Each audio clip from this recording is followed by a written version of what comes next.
Well, hats off to our players and our coaches for preparing the way they did, and really trusting the process of getting better every day. And the amount of work that we asked them to put in the summer and in the training camp, I think it was good that they came out this game and played like they did. They played hard, they played physical, they executed in a lot of plays. There's certainly some plays we need to clean up. We're going to go back and watch the film. There's going to be a lot to coach off of. It's certainly more fun to coach off of a win than a loss. But I'll say that every week is its own week. We're excited to get back at it tomorrow. Hats off to a couple players and to some coaches. We gave a game ball out to Johnny Nansen.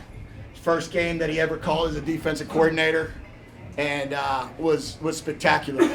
I don't know the total yards, or I know that they let up probably 13 points on defense, if that. They had to deal with a turnover and a block punt, but our defense played tremendous. They took the ball away twice, so Johnny got a game ball. Paris Shen and Colby Cage for forcing the fumble and recovering the fumble got a game ball. Jackson Turner got a game ball for the interception. And then offensively, Jaden DeLora and Jacob Cowan. We're very appreciative that those guys had faith and belief in us and chose to come to the University of Arizona, as we are the recruits that came here.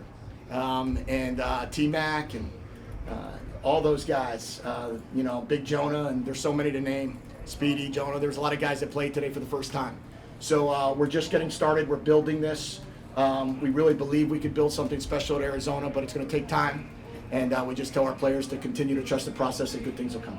I know you were trying not to attach too much meaning to this first game, but what does it mean for the program to pull off this victory? It means that we're 1-0. And we go back tomorrow and we go to work and we try to go 1-0 again on Saturday. The guys played well and they competed really hard. And what's important for our guys to continue to play like Wildcats, as we've said before, trusting the process, playing with passion, loving their teammates, embracing the grind. Practice isn't going to get any easier tomorrow.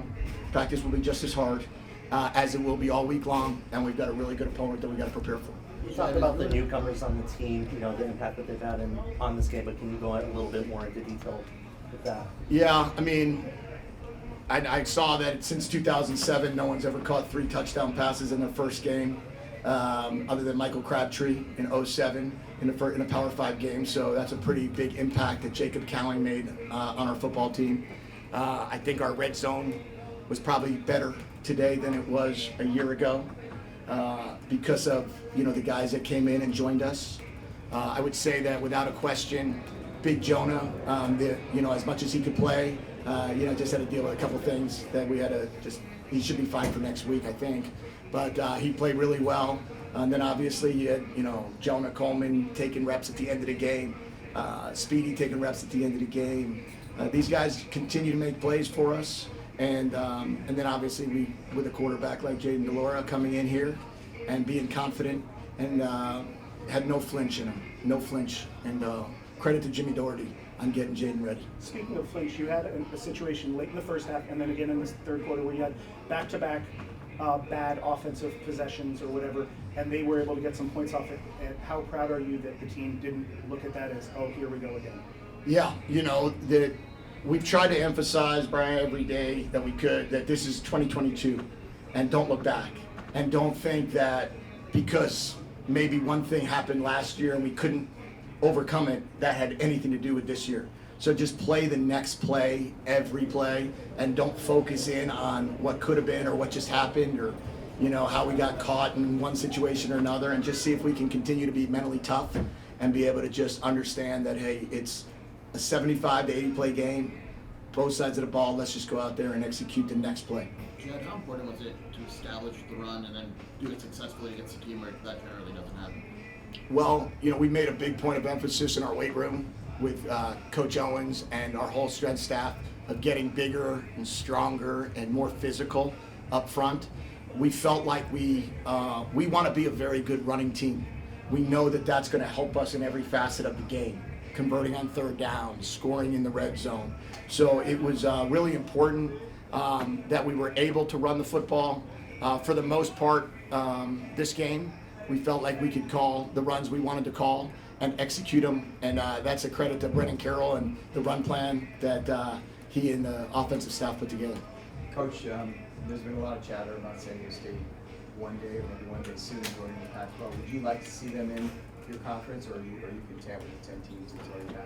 Oh man, I'm only worried about trying to beat Mississippi State and celebrate this win. That other stuff about conferences, that's for the higher ups to be able to discuss. I'm just excited that we came into San Diego today on the road, knowing that we have 7 home games this season, and be able to come on the road and start 1-0. Can you touch on how important red zone and takeaways were in this game today, considering it was a big emphasis for you in the offseason? Well, Justin, I'd say that it's important in every game. You know, you got to take the ball away and you got to score in the red zone. We just happened to do it this game, and we have to try to do it every game we play. It has to be. It's how you win football games. If you go back and the test of time, right? Number 1 stat is more points than the other team. Number 2 stat is takeaways. So for us, the only way to score more points is to be better in the red area and to defend the red area better, which both things we did. And then the second part of it is to get the ball and win the turnover margin. In this case, I think it was a flat at 0 because we turned it over twice, which we can't do. And we took it away twice. So we've got to be better. We can't throw that interception. And we certainly should never get a ball stripped out. It should have been 3rd and 1.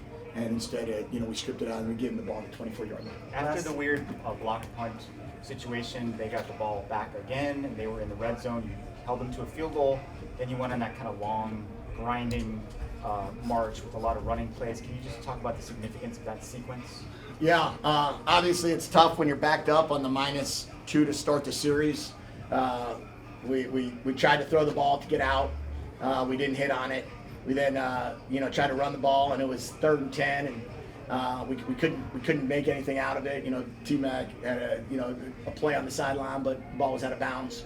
So then we get a block punt for a touchdown, and then if we continue our process of playing the next play, then we don't talk about the last play. And we have such a focus on, hey, go in and the next play. Just play your best play this play, and then again the next play. And if they continue to build off of that and trust that, then we feel like we can go back out there and have the drive that we had. Last season, you guys gave up, I believe, 271 yards on the ground against San Diego State. This year, I think it was under 100. Can you just talk about the defensive switch there? Yeah, well, I tell you, as I was saying earlier, I don't know the exact stats. It looks like we gave up 62 yards passing and, rushing. What did they get rushing? So they rushed for, I don't know what the total is. What was it? 170 rushing. Yeah, 170 rushing, handed the ball off a bunch of times. I think that our defense played great total, all around. They just played really, really good football. If you can't throw the ball, if you can keep a team under 75 yards passing, they're going to run the ball for some. But the fact that we kept the team in total under that 250-yard mark or whatever that was, whatever that adds up to be, kudos to them on that, and really, really good job of getting that done by the defense. And that's why Coach Nansen got the game ball. Can you talk about Dolores just specifically? Jaden. What else could you ask for in terms of, he came in here, he was 22 for 35 for 299 yards and 4 touchdowns. So statistically, that's a pretty good day. We got sacked one time only on a snap that went over his head. That time was more important than yards at that point in time. It was a 2nd down and short, and went over his head. So just fall on it. Don't try to throw it away, and don't I think in that situation, I think there was another time that he'd probably like to get one pass back, but for the most part, I thought he played a fantastic game of football, had great control, and was awesome on the sideline. You want to talk about a guy that was able to talk to the whole team, was able to cheer on the team, and that the players looked to. Anytime there was any adversity, it was pretty cool to see him go. Coach, this was I think it was the hottest day on record in San Diego for September 3rd. Being used to this kind of heat, was that a little bit of an advantage you felt like for your team? Well, I certainly felt, that our team all training camp worked really, really hard, and we practiced right in the middle of the afternoon. So, we'll go out and walk through. We'll practice from 10 to 12 in the morning. We'll be right there at noon, still doing our conditioning, to end practice at noon every day in Arizona in August. And we go back out there and do walkthroughs in the afternoons. So our guys are, I think, our strength staff all summer long did a fantastic job of taking our skill group and putting them at a 230 conditioning program, and taking our big guys and putting them out there in the middle of the day also. So, you could see that the heat is our friend, and we embrace it.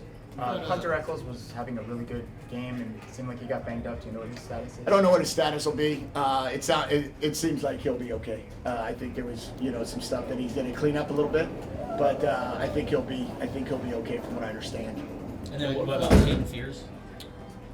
I have not got any injury report on him. I think he'll be fine. You've had a consistent message throughout the summer, expect to win, all that. That first game to be able to turn it into a result, how important is that for what you're trying to get across and for them to see that? Honestly, Jason, I really believe that our guys needed to find a way to get to 1-0, and then we start again tomorrow. We asked them to have confidence without evidence, and trust the process of what we're asking them to do. And then I think what you'll have to ask them if it makes a difference for them.